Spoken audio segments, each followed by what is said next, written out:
Greetings, folks. This is DC Investing.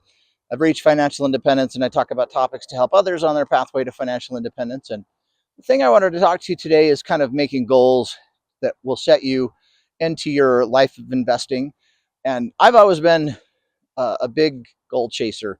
I really like sitting down and making some achievement for myself and then trying to achieve it, whether it's in exercise, whether it's in my career, whether it's in the investing world. So my challenge would be to set out and make a finance goal for yourself. We're in December now. You don't want to do it in December. There's always the year end time frame. You kind of set a goal for yourself in the next year. And so maybe the challenge, if you haven't done investing before, is to set a goal for yourself to save a certain amount. And I guess before you start investing, it's healthy to kind of do a few things first. The number one thing that you should be doing if you are working for an employer that has a 401k that offers an employer match, that is the very first thing that you should start doing, because in most cases that employer match is 100% match of what you put in. So something like 4 to 6% is pretty common for what the employer matches. And so if you have your salary and you put in that 4 to 6%, then your company will also put in 4 to 6% of your salary. So that's basically 100% gain on your funds, which is pretty much one of the best investment returns that you can possibly get. So that's the very first thing that you should start to focus on if you haven't done any investing, is make sure you're getting your company's 401k match. Super important. Then beyond that, I would say the next important thing is to get an emergency fund set up so that if something bad happens, you don't get put in the poorhouse, you don't lose your home. Ideally 3 to 6 months is a good spot, but if you don't have 3 months, then trying to get a month of savings set aside is useful. And ideally you have a year's worth of an emergency fund, so that if you had a layoff and it took a while before you could get a job, then you're not going to lose your house. You're not going to get kicked out of an apartment or something like that. So an emergency fund is really important to get set aside. Then next, look at your credit cards. Any high interest debt that you have. Credit cards are really bad. You shouldn't have those. But if you do have credit card debt, usually that's really high interest, somewhere in the range of 12 to 30%. And focus on paying off any of that consumer debt long before you ever try investing, because paying off debt is a guaranteed return on investment. And you'll do much better just by paying down your debt than you ever will trying to invest it. So if you have consumer debt, pay that stuff off before you ever try to invest. If you don't have any more credit card debt, you can kind of take a look at your other debts. Maybe you have some student loans or some car interest loans. You've got a house or something. And it's kind of hit and miss whether you want to pay off those loans first before you start investing. Everybody has different interest rates. And if you bought a house recently, maybe you have a 6% mortgage or a 6.5% mortgage. If you pay money towards your debt, then it's a guaranteed return. You don't have to, there's no dictates of the market. If the market goes up, market goes down, it doesn't matter because you have a guaranteed return. So sometimes just paying off debt is a better game of investment than trying to play in the stock market or something, because it's a guaranteed return. So if you've done all those things, you have your emergency fund, you paid out credit card debt, you have your 401k match, then it's time to start investing. If you have excess income that you can spare from you're working, you're living frugally, and you've got some money to invest. So I would say the first thing to try to do is make a goal to put some money in an IRA. And that IRA could be either a traditional IRA, or it could be a Roth IRA. And now the difference is the traditional IRA saves money on taxes now, and the Roth IRA saves money on taxes later. So if you have aspirations to be super wealthy when you're old, then the Roth IRA is a better option, because chances are you're going to be in a lower tax bracket now than when you're old and retired if you're wealthy. But if you don't think you're going to be, a multi-millionaire putting money in pre-tax may be the better option, because even if you save 10% in taxes now by putting money in an IRA, there's ways to not pay any taxes at all when you pull that money out, as long as you don't have too much in there. So for instance, if you put $30,000 into an IRA slowly over time, if you're married, using the standard deduction, you can pull about $31,000 out of an IRA per year and pay zero tax. So if you put that $30,000 in tax free, you saved, even 10%.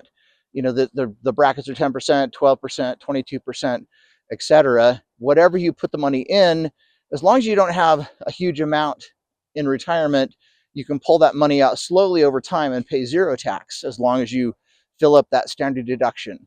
So like, let's say, optimally over your life, you save $650,000 into your IRA.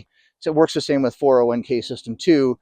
If you slowly want to pull that money out in retirement, as long as you pull $31,000 or less, or its equivalent of whatever inflation happens, you can do that for 30 years and continue to pull that money out of your account and pay 0% tax. Hopefully that, your IRA doesn't consume it completely. Chances are it's going to continue to grow, but that's kind of the sweet spot. Is, you're going to save a little bit pre-tax into an IRA now, you're going to save some tax money, and later you're going to pull it back out at a much lower tax rate than you are now. So, as a goal, you can put in about, I can't remember if it's $7,000 or $7,500 now. It changes kind of year after year, but as a goal, if you can make that thing to say, I'm going to save $7,000 next year, make that the first thing. So you're putting money into your 401k. The reason why I like IRAs is because it gives you some flexibility to choose more options, rather than the 401k system. Sometimes your options are limited. So, get a brokerage account. I like Fidelity. It's really easy once you set up a brokerage account to open an IRA, and you can do a pre-tax IRA or a Roth IRA. Really easy to set those up, and you can choose, which one you put money into.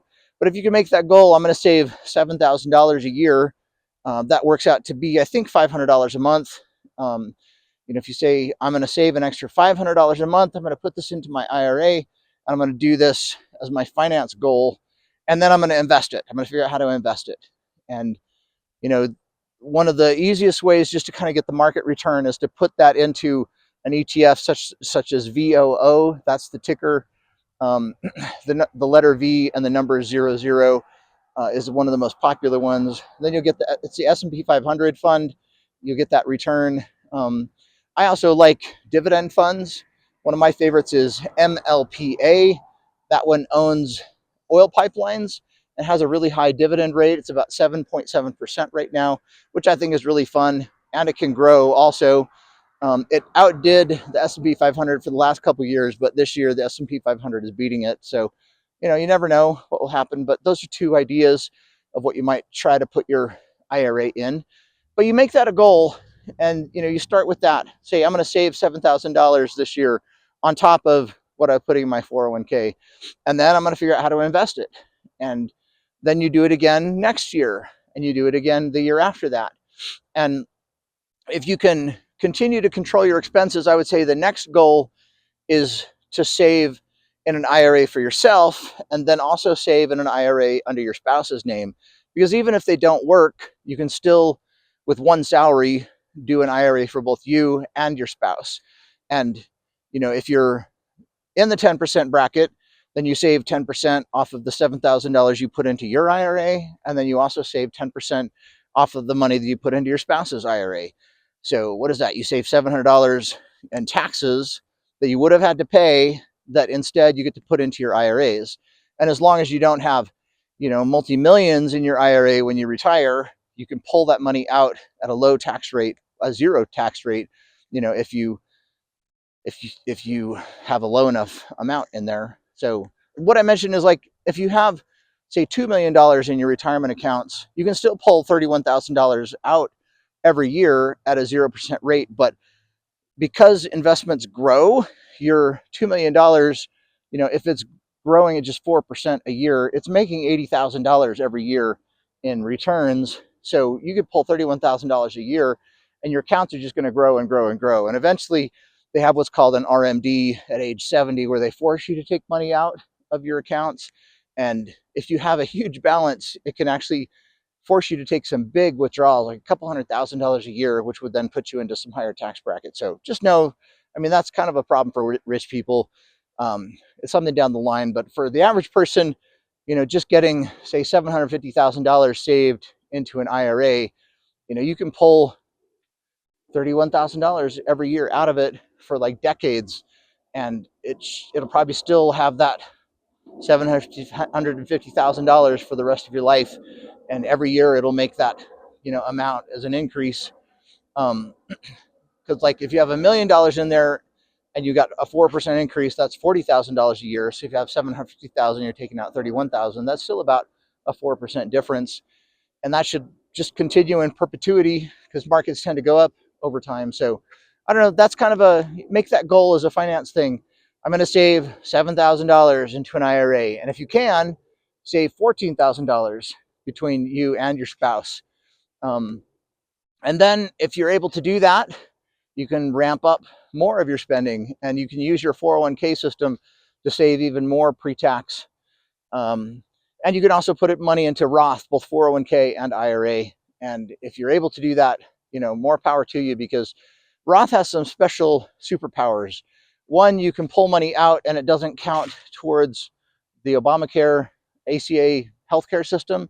So if you're trying to retire early and you have money in a Roth, you can kind of live on that for a while still getting good subsidies for your healthcare. So that's an early retire super hack, is to have Roth money. Or you can just leave it in there and let it continue to grow. And that same issue, like if you had $2 million in a Roth account instead of a pre-tax account, it can grow forever. You never have to take money out of it. And the growth is also not taxed. So I don't know. Those are some things to know about these accounts. The end of the year is going to come, and it's a good time to make some goals.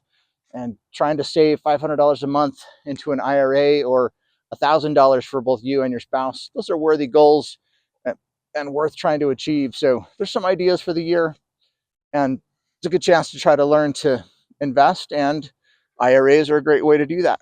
So thanks for being here. We'll see you. Bye.